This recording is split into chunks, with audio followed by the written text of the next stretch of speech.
Eric Chiang, and I'm in Chicago, Illinois, the starting point of the third edition of Around the World in 80 Hours.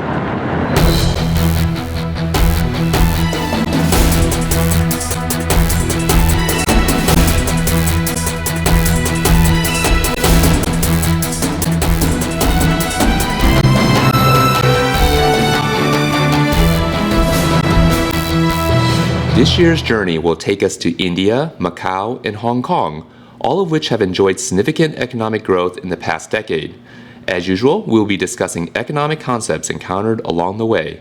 Our first flight is a short 2-hour, 719-mile trip to New York. The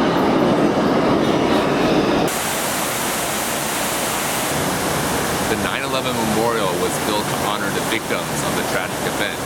The two huge inverted fountains are located in the footsteps of the former Twin Towers. New York is also home to Wall Street and the New York Stock Exchange, where billions of dollars of stocks and other financial assets trade every day. We are in Zuccotti Park, which is home of the original Occupy Wall Street, which occurred in September of 2011 and led to a worldwide movement called Occupy to address income inequality and poverty. We head back to the airport where we board our flight to Mumbai, India.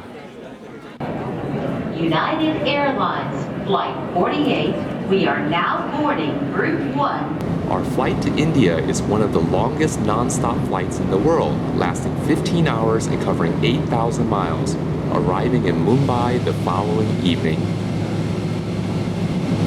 Good evening, ladies and gentlemen, and welcome to Mumbai, where the local time is approximately 9:15 in the evening. Mumbai is formerly known as Bombay. We are on our way to a hotel to get a few hours of rest before our tour of the city in the morning.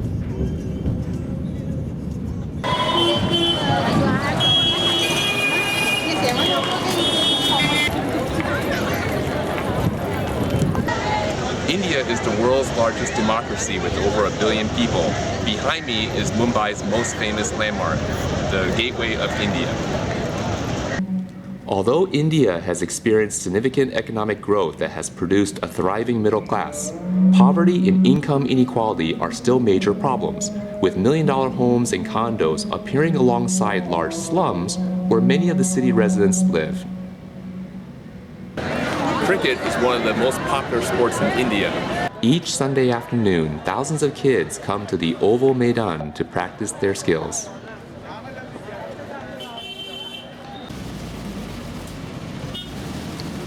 Next, we take a local bus for a bumpy ride along the coast of the Arabian Sea to find some lunch. Because cows are sacred in India, hamburgers are hard to find, even at McDonald's where they feature the chicken Maharaja Mac. So instead of fast food, we will head to Swati Snacks, where I will try some authentic Indian street foods, including pav bhaji, panki chutney, and the famous pani puri. After lunch, we walk through a bazaar before hopping on one of Mumbai's infamous local trains to central Mumbai, where we head to the Dhobi Ghat. The Dhobi Ghat is the world's largest outdoor laundromat, where hundreds of workers wash clothes for about $2 a day. It's time to head back to the airport, where we board Air India for a 5-hour, 2,700-mile flight to Hong Kong. Upon arrival in Hong Kong, we head straight to the ferry terminal, where we board a high-speed ferry for an hour ride to our next destination.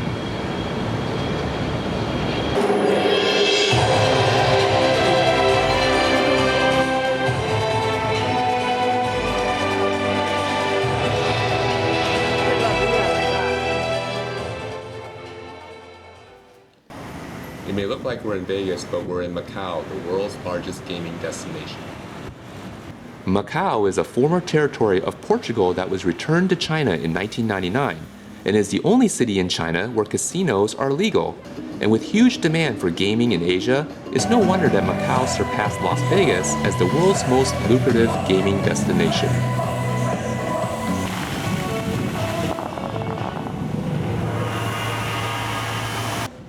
Billions of dollars of infrastructure and investment spending in Macau has significantly increased aggregate demand, causing inflation, but also making Macau the richest city in China.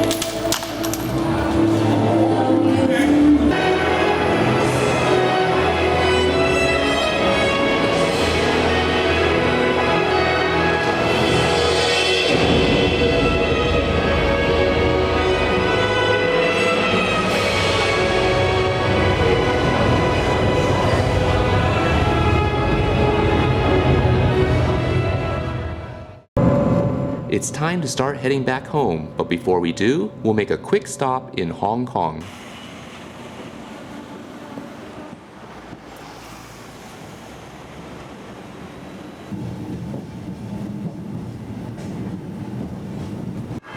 We made it to Hong Kong and we're at the top of Victoria Peak with an incredible view of the skyline of Hong Kong. Hong Kong is a shopper's paradise, not only because of its many malls and luxury shops, but also because Hong Kong has no trade barriers, which means one can buy products from around the world without paying taxes or tariffs. Our short stay in Hong Kong has come to an end, and it's time to head back to the airport and catch our flight home. We take off on another long 14-hour flight covering 7,800 miles and crossing the international date line, arriving in Chicago the same afternoon.